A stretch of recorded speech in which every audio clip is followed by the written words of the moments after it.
Bienvenidos a la explicación del noveno tema especial de la segunda parte del libro de ejercicios de Un Curso de Milagros. ¿Qué es el segundo advenimiento? Y es que pocas ideas han generado tantas interpretaciones a lo largo de la historia como el segundo advenimiento. Para muchas tradiciones religiosas, el segundo advenimiento significa que Jesús regresará algún día al mundo. Se imagina como un acontecimiento futuro, un hecho que va a ser histórico, algo que ocurrirá en el tiempo, algo que sucederá fuera de nosotros. Pero cuando llegamos a Un Curso de Milagros, descubrimos que Jesús vuelve a tomar esta idea tradicionalmente religiosa y la lleva a un nivel completamente diferente de comprensión. No la niega, no la rechaza, la profundiza. Y entonces descubrimos algo muy sorprendente. El segundo advenimiento no es la vuelta de Jesús al mundo, es el despertar de Cristo en la conciencia. No es un acontecimiento físico, es un acontecimiento mental. No ocurre fuera, ocurre en la mente. No consiste en que Cristo venga, consiste en que Cristo sea reconocido, porque Cristo nunca se fue. Lo único que parecía ausente era nuestro reconocimiento de Él. Y este es el gran mensaje de este tema especial.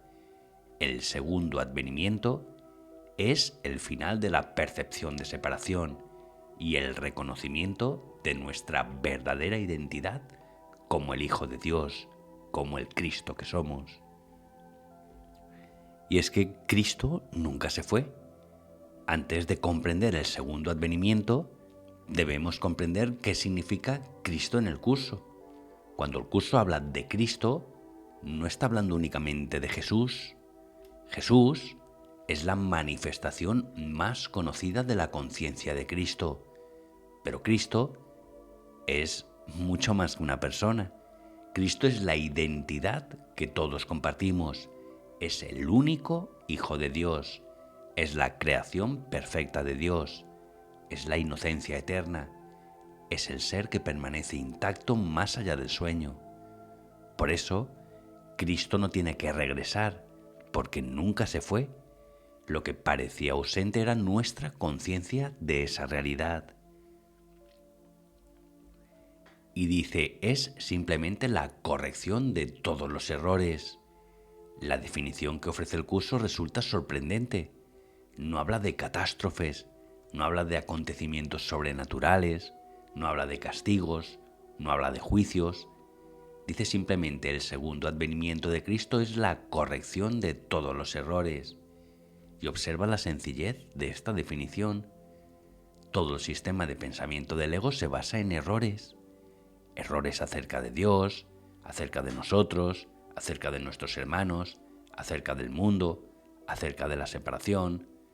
Cuando esos errores son corregidos, aparece naturalmente la verdad, y eso es el segundo advenimiento. Y el texto añade, y el restablecimiento de la cordura. Desde la perspectiva del curso, la separación es una idea de locura. Creer que podemos separarnos de Dios, creer que podemos destruir la creación, creer que podemos existir aparte de Dios, del amor, creer que podemos ser culpables de haber alterado la realidad. Todo eso pertenece al sistema de pensamiento del ego. La cordura consiste en recordar la verdad, recordar lo que somos, recordar que seguimos siendo tal como Dios nos creó.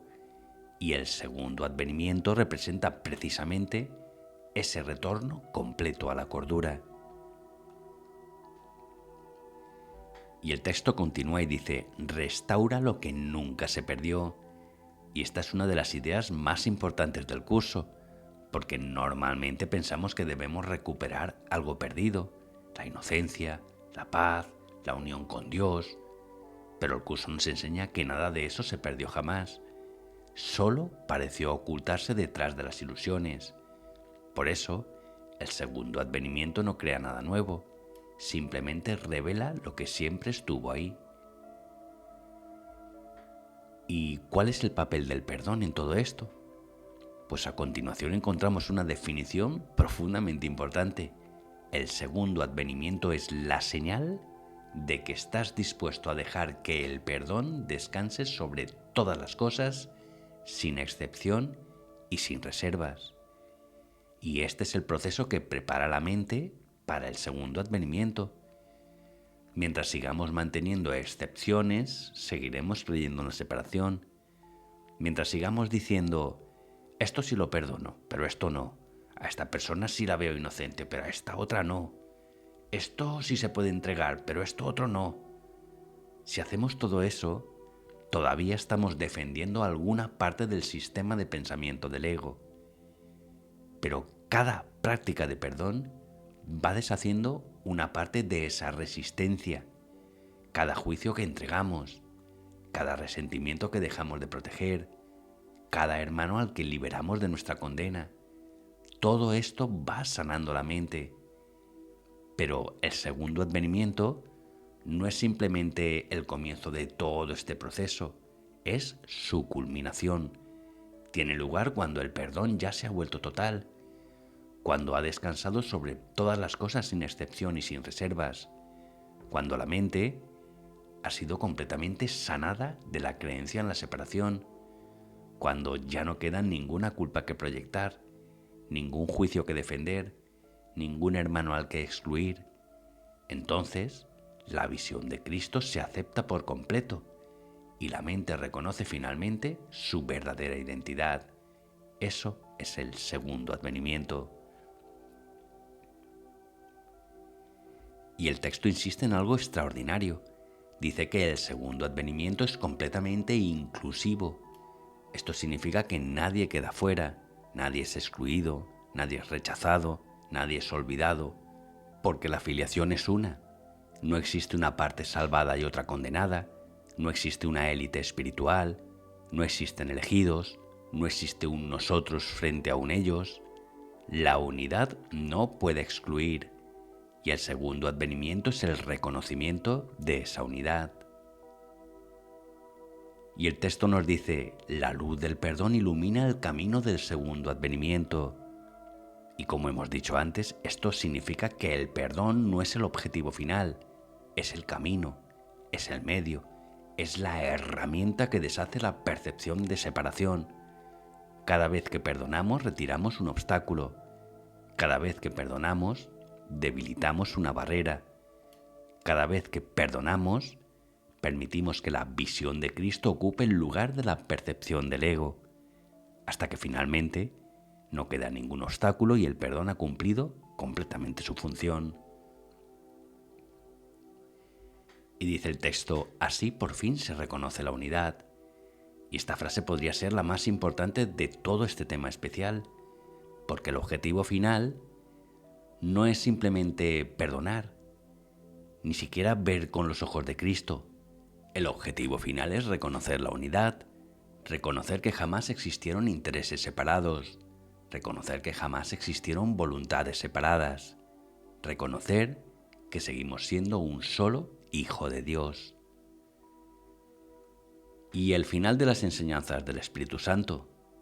El texto afirma algo fascinante. Dice, el segundo advenimiento marca el fin de las enseñanzas del Espíritu Santo. ¿Por qué? Porque el Espíritu Santo es un maestro temporal aquí en el mundo. Su función es ayudarnos mientras creemos estar separados, nos guía dentro del sueño, nos ayuda a corregir la percepción, nos enseña a perdonar, nos conduce desde el sistema de pensamiento del ego hasta la visión de Cristo. Pero cuando el despertar se completa, ya no se necesita enseñanza, ya no se necesita aprendizaje, ya no se necesita corrección, ya no existe mente recta frente a mente errónea. La verdad simplemente ya es conocida. Y entonces comprendemos algo que mientras soñábamos resultaba imposible reconocer plenamente. Aquello que llamábamos Espíritu Santo nunca fue realmente una presencia separada de nosotros. Mientras creíamos estar dentro del sueño, necesitábamos experimentarlo como un guía, como una voz, como un maestro que parecía ayudarnos desde fuera del sistema del ego. Pero cuando la verdad es completamente reconocida, descubrimos que ese recuerdo de la unidad, el Espíritu Santo, tampoco era algo distinto de lo que somos. El Espíritu Santo era el recuerdo de nuestra propia realidad dentro del sueño, y al despertar reconocemos que el guía, Cristo y nosotros nunca estuvieron verdaderamente separados, no porque el personaje se convierta en el Espíritu Santo, el personaje desaparece con el sueño, sino porque solo queda la única realidad que siempre existió, el Cristo, el único Hijo de Dios, eternamente uno con su Padre.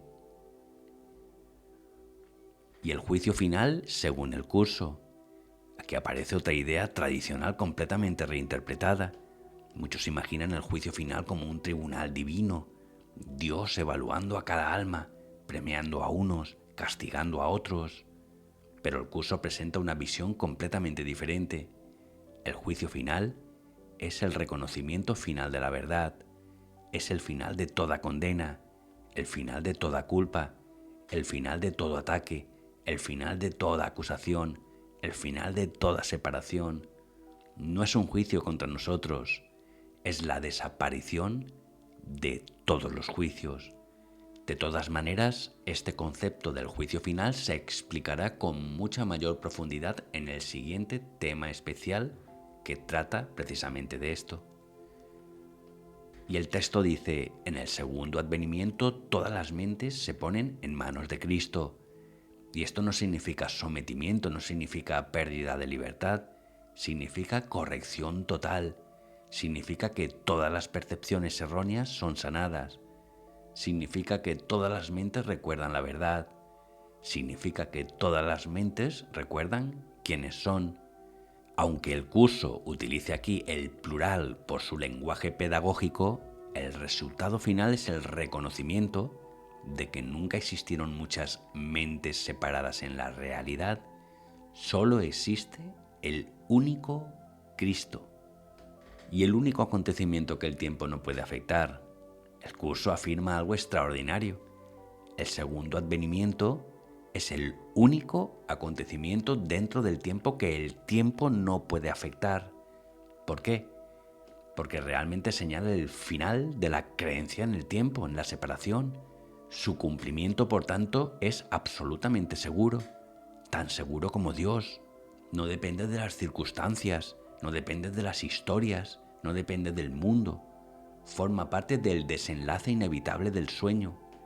El tiempo puede parecer alargarse, puede parecer contener incontables historias, cuerpos y experiencias, pero no puede impedir el reconocimiento final de la verdad.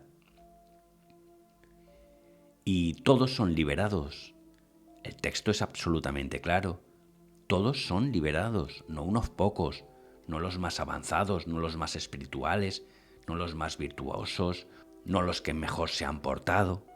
Todos, porque la salvación no depende del mérito aquí, depende de la verdad de nuestra realidad. Y esta verdad, esta realidad es la misma para todos. Ahora bien, dentro de la experiencia del sueño, cada mente parece recorrer su propio proceso. Cada una parece encontrarse en un momento diferente del aprendizaje. Unas parecen estar más dispuestas a perdonar, otras parecen resistirse durante más tiempo, unas parecen comenzar a despertar, otras parecen seguir profundamente identificadas con el ego.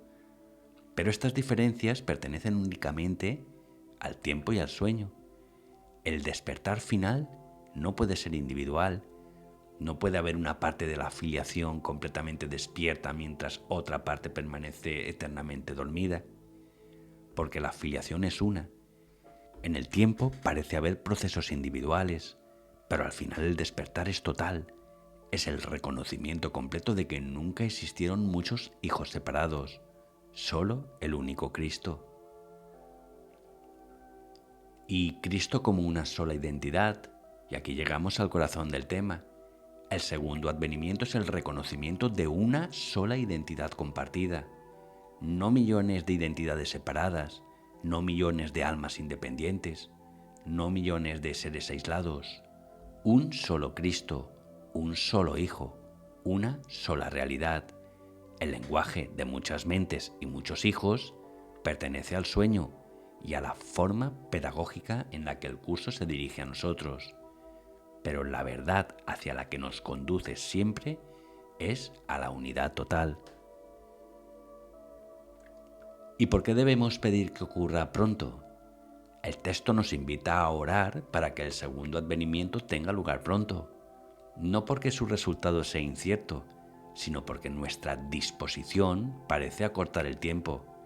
Cada vez que elegimos el perdón, cada vez que abandonamos una excepción, cada vez que elegimos la visión de Cristo, cada vez que dejamos de proteger un juicio, estamos retirando un obstáculo al reconocimiento final. No podemos cambiar el desenlace, pero sí podemos dejar de demorarlo mediante nuestras resistencias. Y dice el texto que necesita tus ojos, tus oídos, tus manos y tus pies. Y esta es una de las partes más hermosas del texto, porque el curso no nos pide esperar pasivamente, nos invita a participar. El segundo advenimiento necesita nuestros ojos cuando elegimos ver inocencia, necesita nuestros oídos cuando escuchamos sin juzgar, necesita nuestras manos cuando ayudamos, necesita nuestros pies para llevarnos allí donde podamos ser verdaderamente útiles, necesita nuestra voz cuando permitimos que el Espíritu Santo hable a través de nosotros, no porque Cristo dependa de los cuerpos, sino porque mientras todavía creemos estar dentro del sueño, el Espíritu Santo puede utilizar el cuerpo y sus capacidades para extender la enseñanza del perdón. Y dice, pero sobre todo necesita tu buena voluntad. Y aquí encontramos el requisito fundamental. No se necesita perfección, no se necesita conocimiento especial, no se necesitan experiencias místicas, no se necesitan poderes espirituales, solo buena voluntad, la disposición a aprender, la disposición a perdonar, la disposición a abandonar el sistema de pensamiento del ego, la disposición a dejarse guiar. No se nos pide que sanemos la mente por nuestra cuenta, se nos pide que dejemos de proteger aquello que impide su sanación. Eso es todo. Muchísimas gracias por haberme acompañado en este tema especial.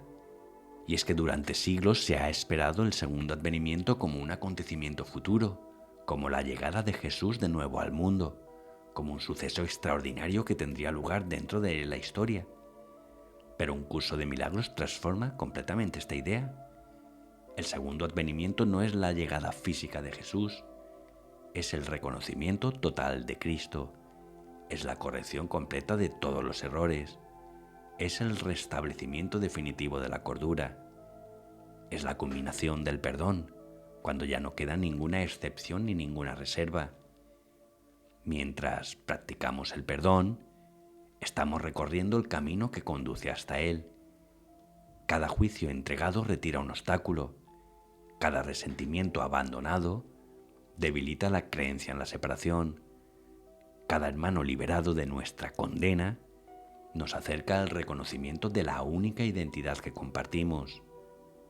Pero el segundo advenimiento representa el final de todo ese proceso, el instante en que la mente ya está completamente sanada, el instante en que ya no queda nada que elegir porque el ego ha perdido toda credibilidad, el instante en que se reconoce que el Espíritu Santo nunca fue realmente algo separado de nosotros, sino el recuerdo de nuestra propia realidad dentro del sueño.